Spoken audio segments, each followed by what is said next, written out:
Dear children, the topic is bar magnet as an equivalent solenoid. So, you know that the magnetic field lines of bar magnet and solenoids are similar to each other. So, when you cut a bar magnet, we get two magnets of equal and opposite poles. Similarly, when you cut a solenoid having number of circulating turns, we get two solenoids of equal and opposite poles. So, current carrying finite solenoid, the magnetic field lines of current carrying finite solenoid is similar to that of the bar magnet.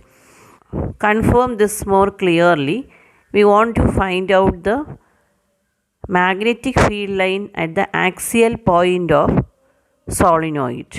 So, this is similar to that of a bar magnet. Okay.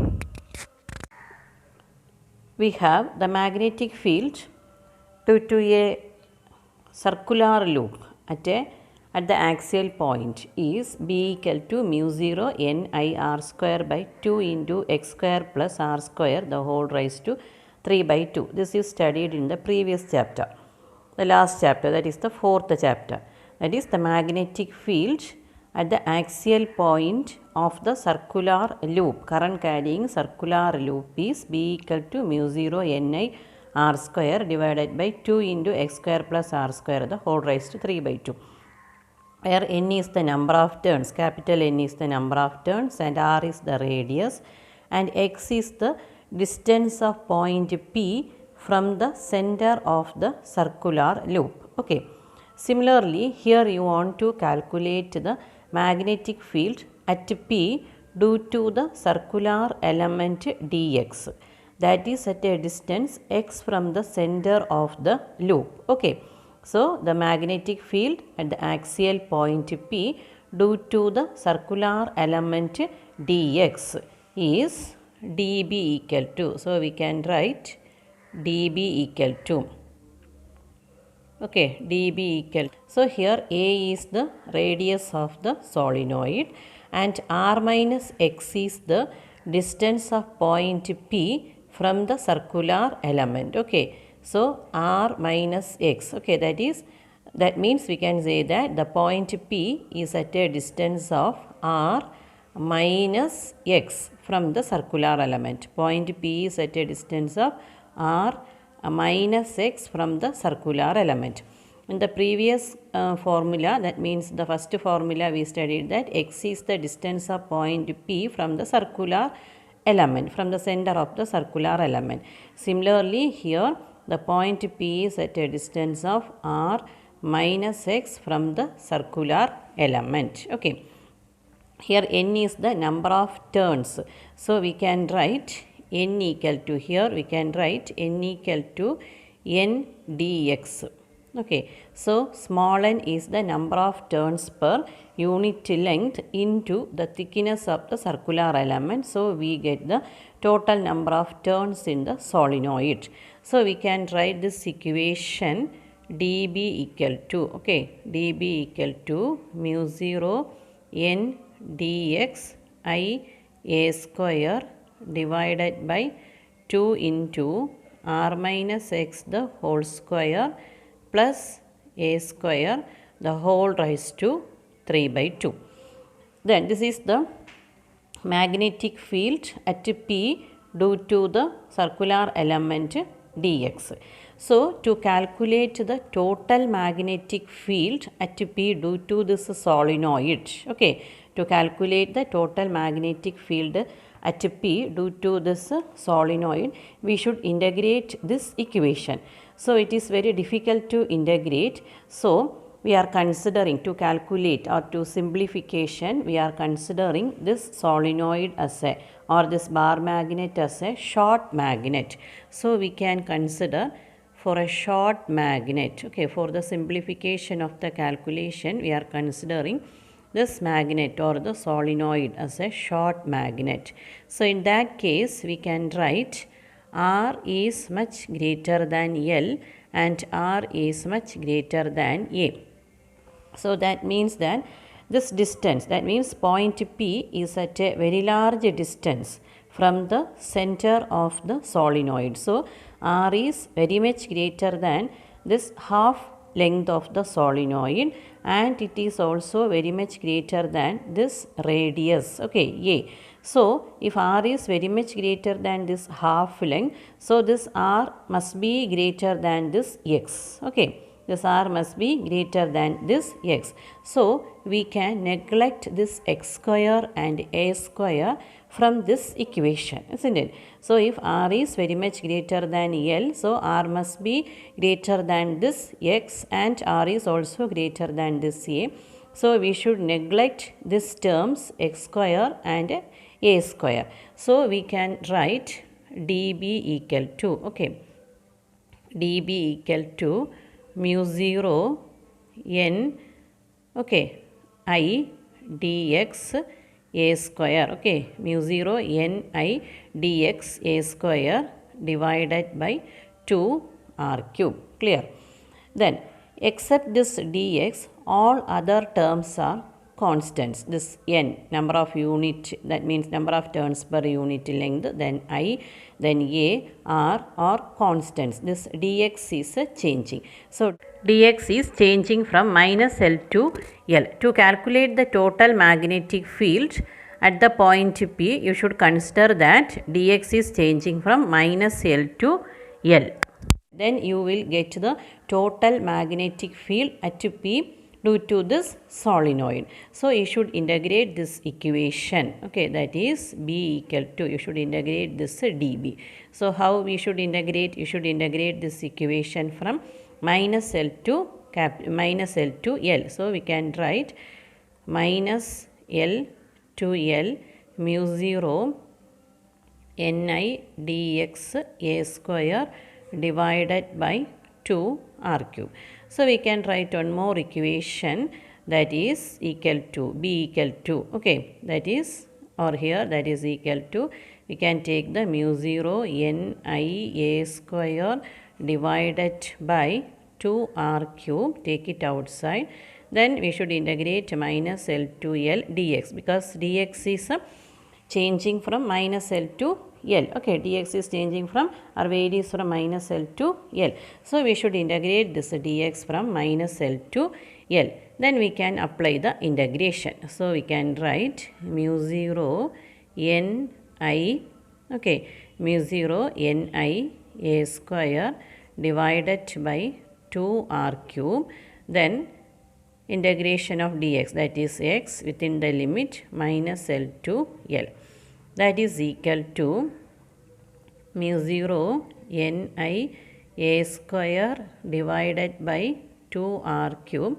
Then apply the limit, upper limit minus of lower limit, that is minus L, okay, upper limit minus lower limit. So that is equal to mu 0 n I a square divided by 2 r cube, then inside the bracket 2L.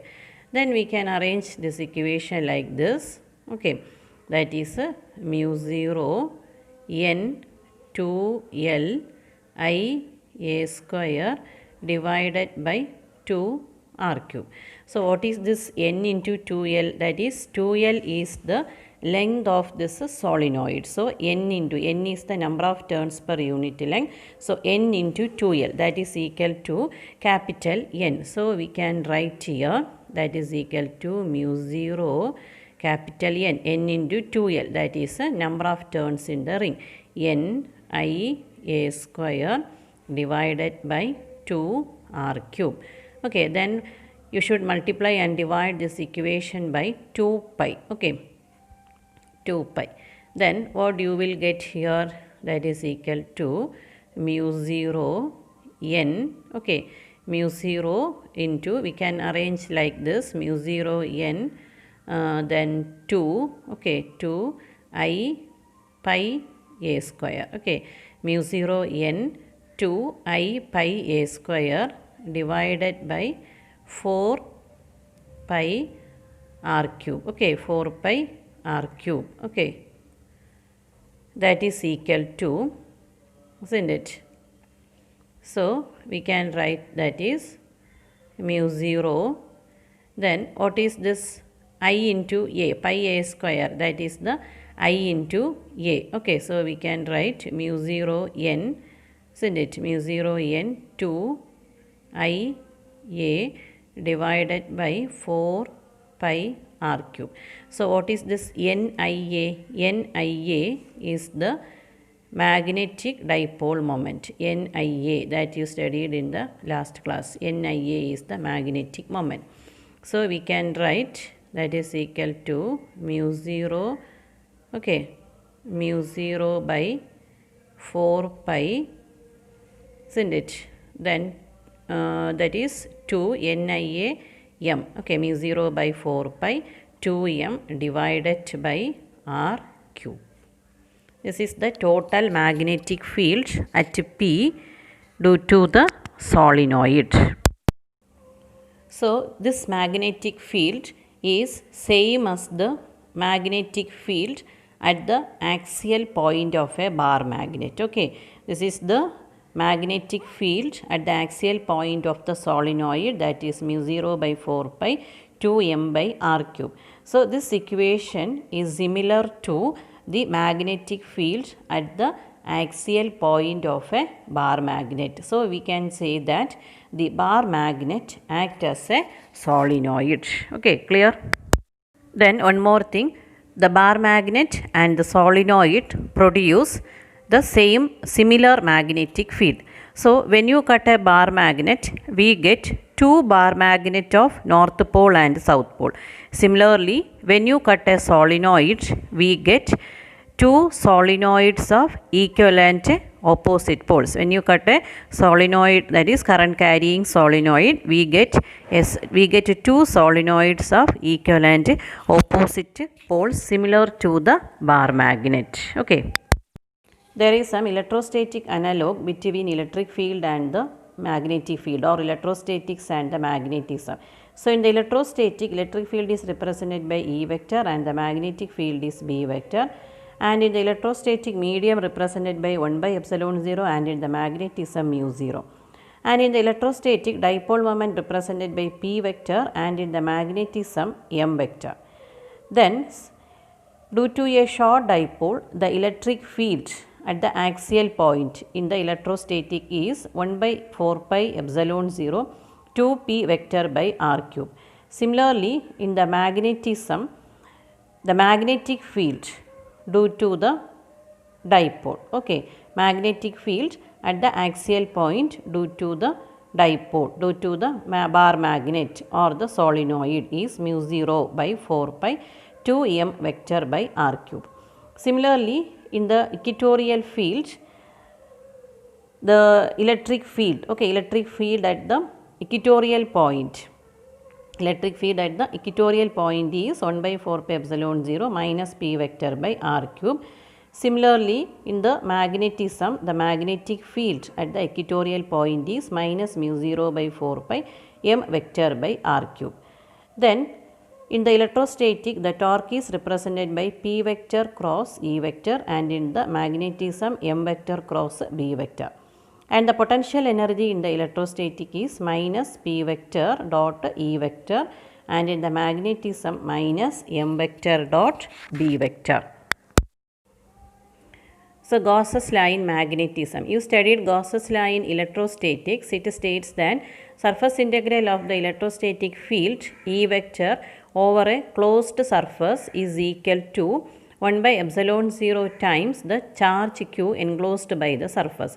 That we can represent it as phi E equal to closed integral over S E vector dot ds vector equal to 1 by epsilon 0 into q. Similarly, we can write magnetic flux over a magnetic field phi b equal to closed integral over S B vector dot ds vector. So like this, phi e equal to 1 by epsilon 0 into q. So here the electric flux is due to the charge q. Similarly, the magnetic flux is due to the pole strength. So we can write mu 0 into qm. But in the case of the magnetic field, the magnetic dipole does not isolate. Okay, magnetic, in the case of that is magnetic field is produced only by a magnetic dipole. It does not exist, that means it do not isolate each other. The magnetic poles do not isolate each other. There is no single magnetic pole strength is not there. Okay, there is no single magnetic pole strength. So in the case of electrostatic, that is in the case of electric field or in the electrostatics, there is a isolated charge. But in the case of a magnetism, magnetic field is produced by a magnetic dipole, because isolated magnetic poles do not exist. So this value becomes 0. Okay, isolated magnetic dipoles do not exist. When you cut a bar magnet, we get another one bar magnet of north pole and south pole. Okay, so isolated magnetic poles do not exist. So when you place this bar magnet inside a closed surface, then what happens here? Due to this equal and opposite poles, the magnetic flux cancels each other. Okay, so we can write this equation, this term becomes 0. So we can write the magnetic flux phi b equal to closed integral over s b vector dot ds vector equal to 0. So the Gauss's law in magnetism states that surface integral of a magnetic field over a closed surface is always 0, because magnetic dipoles or magnetic poles do not exist. Magnetic field is produced only by a magnetic dipole. Okay.